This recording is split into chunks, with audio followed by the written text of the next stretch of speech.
বাংলাদেশ ক্রিকেটে মাঝে মাঝেই এমন কিছু মুহূর্ত আসে যেগুলো শুধু সংখ্যায় মাপা যায় না। আফগানিস্তানের বিপক্ষে নাসুম আহমেদের পারফরমেন্স ছিল তেমনই। মাত্র ৪ ওভারে ১১ রান খরচ করে সঙ্গে দুটি মূল্যবান উইকেট। তবে এর ভেতরে লুকিয়ে আছে এক অবিশ্বাস্য মানসিক শান্তি ও অসীম সংগ্রামের গল্প।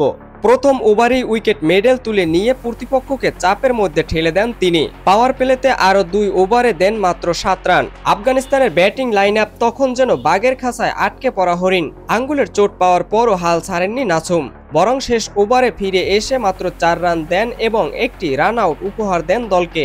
আফগানিস্তানের জয়ের স্বপ্নটা মুহূর্তেই ভেঙে চুরমার হয়ে যায়। কিন্তু মাঠের ভিতরের এই নাসুমকে বুঝতে হলে জানতে হবে মাঠের বাইরের নাসুমকে। পারিবারিক ভাঙ্গন, বাবা আলাদা থাকা, চাচার ষড়যন্ত্র, সোশ্যাল মিডিয়ায় এসব নিয়ে সমালোচনার ঝড় ওঠে। মায়ের মৃত্যুর পর একমাত্র বোনের দায়িত্ব তুলে নেন তিনি। তবু এসব দুঃসময়কে উপেক্ষা করে ক্রিকেটকে করেছেন একমাত্র ভরসা। এশিয়া কাপে একটি মাত্র সুযোগ যথেষ্ট ছিল তার জন্য। মাঠে নেমেই তিনি দিলেন সেরা জবাব। ম্যাচ সেরা পারফরমেন্স শুধু বাংলাদেশকে জেতাননি, বরং সম্প্রতি সমালোচনার দাঁতভাঙা জবাবটাও দিয়েছেন।